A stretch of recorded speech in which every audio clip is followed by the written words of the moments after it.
Facebook. This is Joyfully Well with JoJo. And if you see me here on YouTube, it's Learning to Live a Happy, Healthy Life with Joanne Wingrove or JoJo Wingrove, which is what I'm known by, as a lot of you know. So I told you a couple weeks ago, I'm back. And I also told you my next video was going to be on adrenal fatigue. But life happens. I ended up with COVID. My husband had it first, or at least we believe he did. And then I got it. I did test positive. And I was pretty much out for 2 weeks, really three. Even though I was back to work on week 3, I still wasn't feeling 100% better. And actually, I'm still dealing with some stomach stuff. So I wanted to talk to you a little bit about our experience with COVID. So you guys know I have celiac disease and endometriosis. Two things that had me terrified since COVID started, that if I got it, I would die. Actually, I had asthma growing up as a kid. I do still have an inhaler. So that being said, I was terrified that when I got COVID, that I was going to die or I was going to end up in the hospital. That was not my case at all. So let me start with my husband. My husband got really sick. He had a fever. He had the chills. He had the whole 9 yards. First, we thought was the flu, because that's how he typically is. But then he kept getting sicker and sicker. And it took him about 10 days to fully kick the fever, and get better and start having a little bit more energy. He had a lot of fatigue.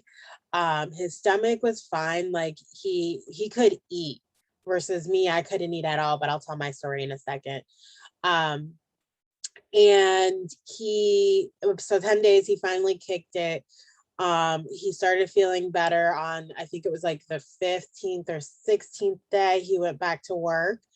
But he still was really fatigued, still spitting up mucus, still really like not 100%, I would say. And I would say that it took him about a month to be 100%.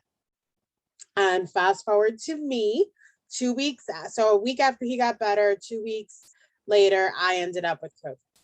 I ended up really, really sick in my stomach. So I went to the doctor because my at-home test came out positive, but I had an earache and a fever. And I'm like, okay, well, maybe I'm just getting a sinus infection or an earache infection or something. Let me just go to the doctor.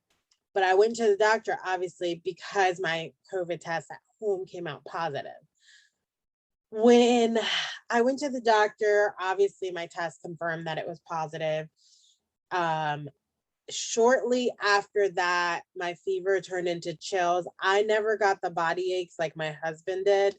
I was really, really, really tired. I couldn't even keep my eyes open. And I could not eat. So with being celiac disease, my stomach, my intestines are like the weakest part of my body, weakest part of the immune system, weakest part of the body. What COVID did is it went straight for my stomach. Like I said, I had the fever for maybe 3 days, 4 days max. And that brings me back to, you guys know I live a natural lifestyle. I like to do everything as holistic as I can. However, I saw how bad my husband was with trying to beat the fever, that we were proactive with me, and I took acetaminophen to keep my fever down. So you guys do what's best for you. But I chose to do that for me, and it really helped me because, like I said, after day 4, I no longer had a fever. I wasn't taking acetaminophen anymore. I am born with one functional kidney, so that's the only thing I can actually take. So fast forward to like a couple days into COVID, my stomach, I could not eat anything. I could not keep anything down.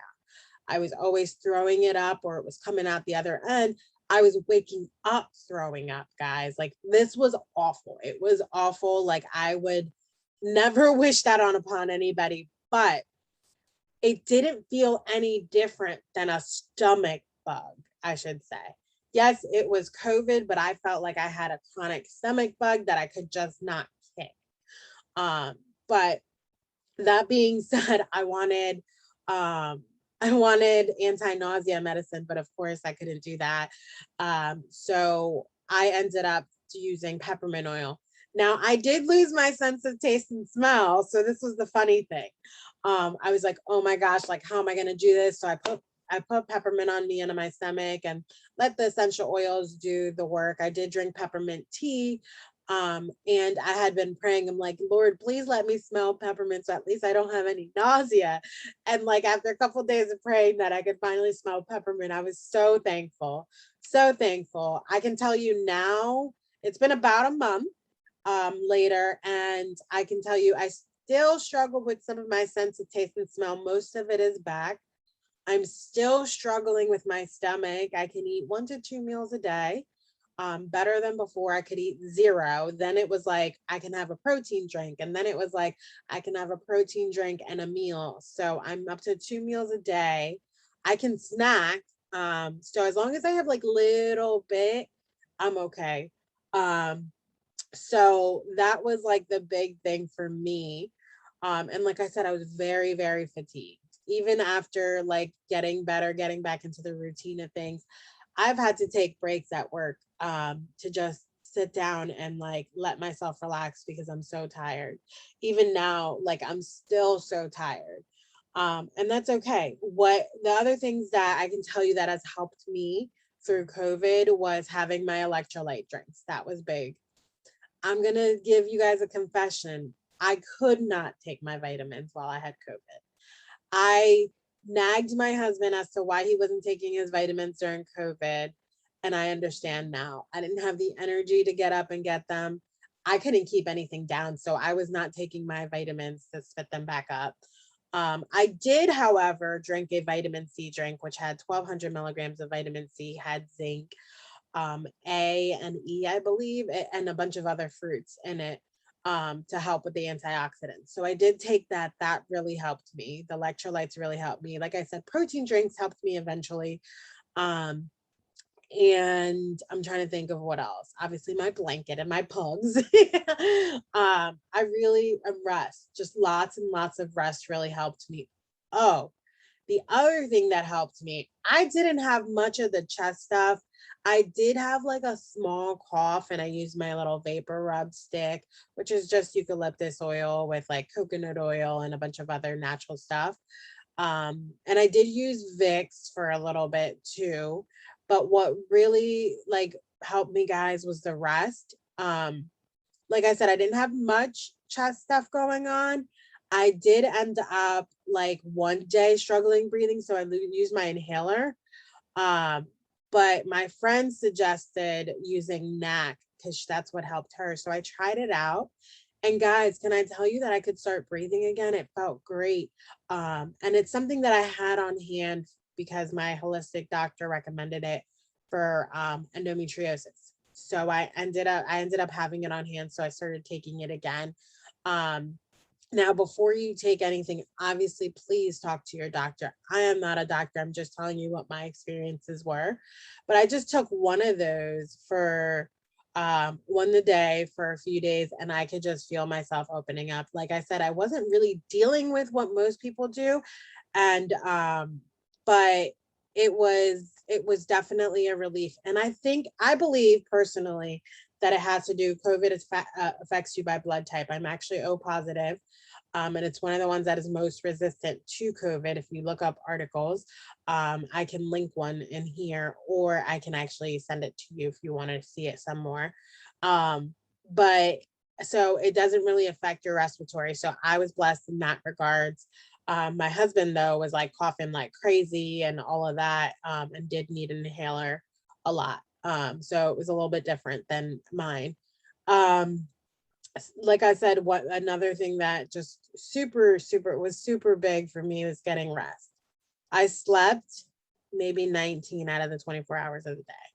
It's just what I had to do to get better. It felt great. And I'm so thankful to have gotten through it. A lot of people ask me, well, how do you feel about the vaccine? You know what? It's everyone's decision. I think it should be everyone's decision to make their own decision. For me personally, I don't want it.